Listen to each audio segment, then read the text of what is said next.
Recognize. Thank you, Mr. Chair. I want to know if that loan application is that with collateral. As far as I know, that involves a clean loan, Mr. Chair. Okay. Satisfied, Honorable Meliesa? No collateral? Satisfied. Next. I really recognize the Honorable Bago. Honorable Beth Bagulong, you are recognized. Thank you once again, Mr. President, Mr. Floor Leader, and Mr. President of the Board of Directors. I only have one question, and this is to confirm what I received as an information that the operation of Socoteco 2, because of this crisis, will only be up to July. I was alarmed with that information that I got. That's why I'd like to confirm it with you that ngayon may mga brownouts na tayo ulit, no? So please, to allay the fears of our consumers, how true is that information? And that will fall on the third quarter, right, of this year.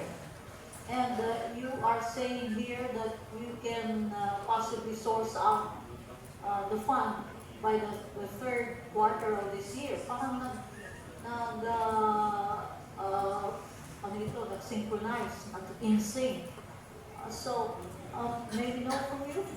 Do you confirm that the Socoteco operation will end on the third quarter? That's a very short question.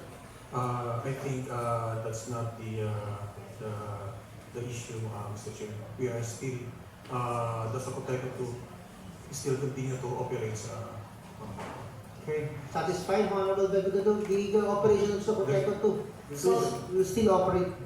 Okay, so we'll hold on to that promise that there will be no further and serious interruptions or blackouts in the days to come. I really recognize the Honorable Limon. Honorable Limon, you're recognized. Thank you, Mr. Floor Leader and Mr. Chair. Socoteco to have a 4 billion assets right now. And that's on the record. The good board of directors are asking for 10 billion capex. That's more than double of present assets. That's very significant increase. More than double. What does it entails? Babaguhin ba natin ang entire operation? Because you are asking more than double of the existing assets. That's my number one question. Yes. Second question is, I cannot recall how much is the loss per year based on the assumed audited financial statement. That's my second question. My third question is, at what stage na po ba ang ating management and board of directors with regards to the short-term solution? Because what we are discussing now is a long shot, long-term solution. Did you consider cost cutting, like temporary moratorium of giving them aids, because that's also an additional expense wherein you can save a lot if you will stop that perks. That's all, Mr. Chair. That's 3 questions. Mr. Chair. There are 3 questions. Your current assets, if we will go with this document, the assets of Socoteco 2 is amounting to 4 billion, and you would like to apply for 10 billion loan capex program. That is double the amount. We know the rationale of this matter.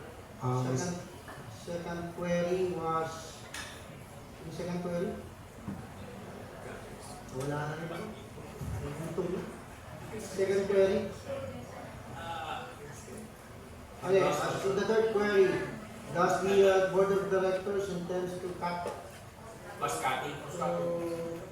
to cut the mortuary exercise to the consumer owners as one of the cost-cutting measures? To address that one, Mr. Chair, I would start with the question number 3. Yeah. Okay lang po ba? Sure. Actually, Mr. Chair, we do exercise or implemented some austerity measures now in Sakatay. With regards to the benefits, we are still studying to cut the mortuary because it entails a big amount of decision. And the two questions, I would like, since it is more on the finance matter, I would then request my colleague, Ma'am Jessie, to directly answer that. Please, Honorable Judge, you're recognized. Okay, thank you so much. And yes, Mr. Chair, can I answer the question? Please. Okay.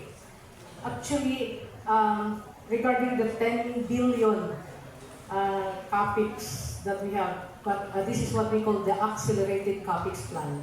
This is for 5 years. Okay.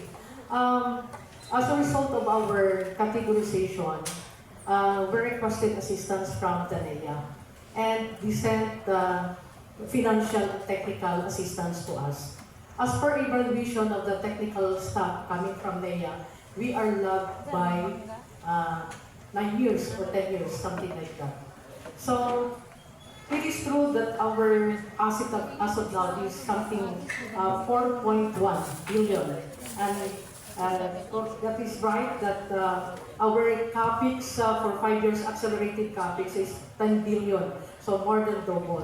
It's because with that kind of findings from the NEA that we are lagged by 10 years. That is because of our CAPEX application with the ERC amounting to 2.7 billion na hindi ho na-aprubahan.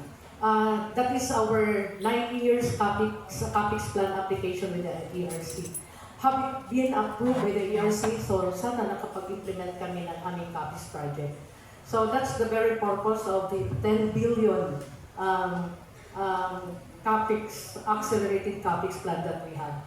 Considering that per assessment and evaluation of the NEA, we are 10 years lag in our operation, Mr. Chair. Thank you very much. Honorable Tindina. Kindly request the Honorable Lagari. Honorable Lagari, you're recognized. Thank you, Mr. Chair. Mr. Chair, may I ask for a reconsideration the preliminary questions first? Just one preliminary question, Mr. Chair. No problem, we have. So as to straighten the statement earlier being said by the mayor representative or the Socoteco appointed mayor representative, sir, DPS.